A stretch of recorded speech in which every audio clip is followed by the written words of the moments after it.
tardes. El tema del día de hoy es prueba de estructura metálica en prótesis parcial removible. Mi nombre es Kelvin Mejía, soy de la cátedra de EPR y el que les impartir esta clase el día de hoy.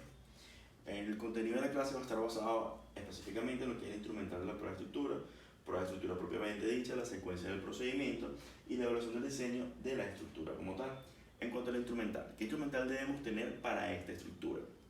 Debemos tener una pieza de mano de alta velocidad, pieza de mano de baja velocidad, los pimpollos, lo que son fresas y piedras de tusteno para esos instrumentos. Debemos tener lo que son las pinzas, tanto Reynolds como canalada, papeles o cualquier dispositivo que nos permita marcar interferencias y lo que es los calibradores de metal. Si ustedes sienten que voy un poco rápido, me pueden indicarlo para yo bajar un poco la velocidad. Si hay algo que no se entiende o que no se explica adecuadamente, también me lo pueden notificar y yo se lo puedo volver a explicar con mucho gusto. En cuanto al instrumental, les voy a mostrar dos de ellos que normalmente no vemos en la vida cotidiana hasta que trabajamos con este tipo de prótesis. Entre ellos tenemos lo que es la pinza Reynolds y la pinza canalada. La pinza Reynolds va a diferenciar de cualquier otra pinza por la forma en que termina su parte activa, que es en forma de pico de loro o en forma de pico de pájaro, lo que le permite a ella poder activar la parte activa de esos retenedores.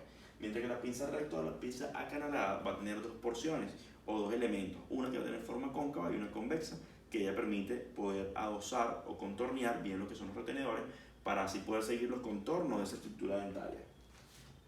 En cuanto a la prueba de estructura metálica como tal, nos vamos a basar en tres puntos o debemos cumplir con tres objetivos. Uno, valorar lo que es la estructura metálica extraoralmente o en el modelo. Dos, valorarlo intraoralmente y ver el asentamiento de la estructura metálica. Y tres, evaluar lo que es la oclusión intraoral de esa estructura metálica. Cuando vamos a esos tres puntos, lo vamos a desglosar clínicamente cuando estemos con el paciente en una secuencia de 5 pasos.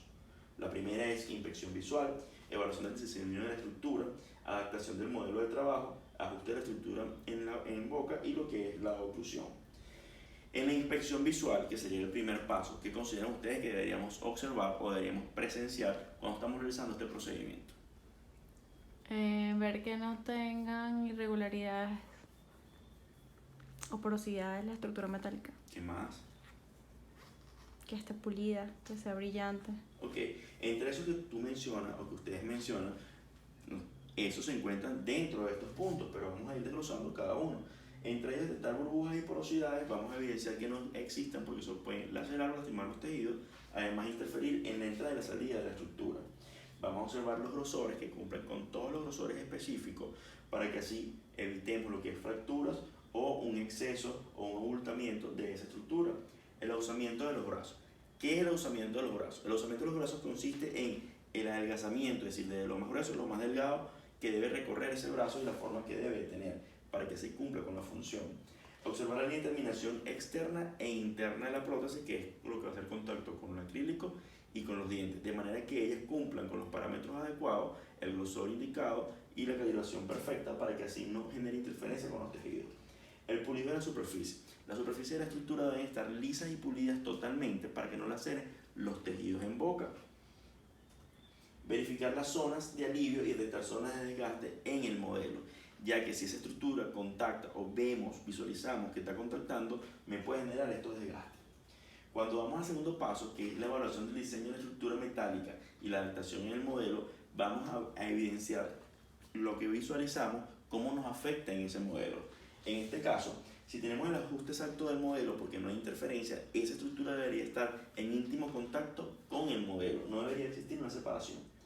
El ajuste exacto de los apoyos oclusales, es decir, que esos apoyos o estructuras que forman parte del retenedor tienen que adosarse completamente en el descanso para evitar que exista una separación de la prótesis.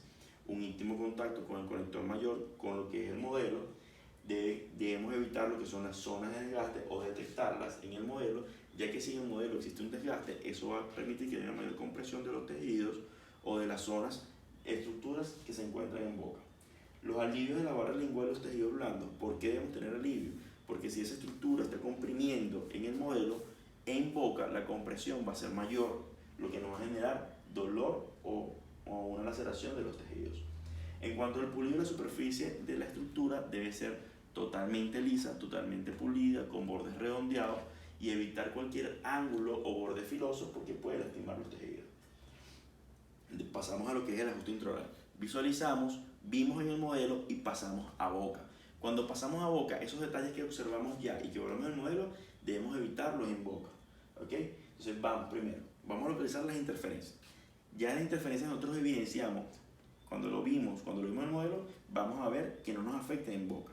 Pero en la literatura nos describe que hay 3 puntos específicos de interferencia a los cuales debemos hacer mayor énfasis. ¿Cuáles son esos 3 puntos o cuáles consideran ustedes que son esos 3 puntos?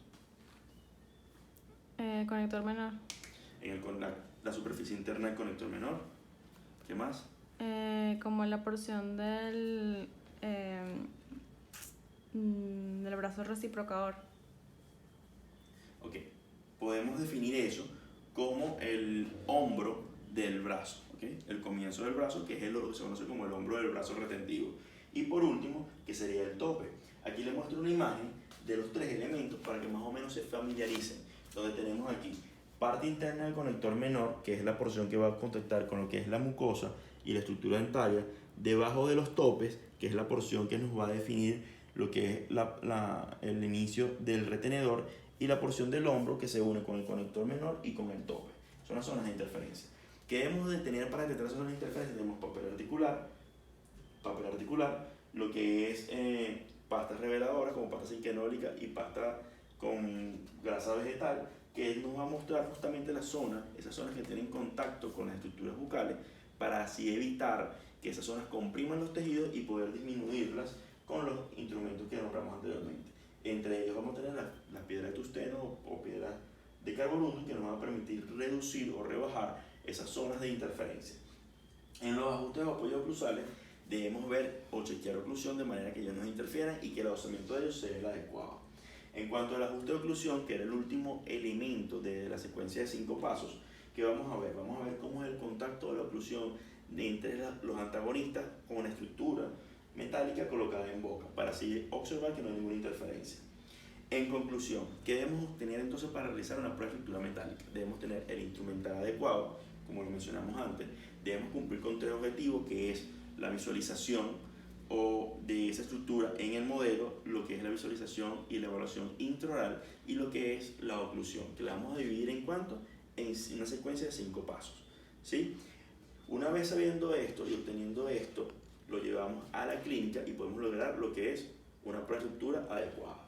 Para ustedes les dejo este mensaje, que es: los desafíos son los que hacen la vida interesante y superarlo es lo que hace la vida significativa.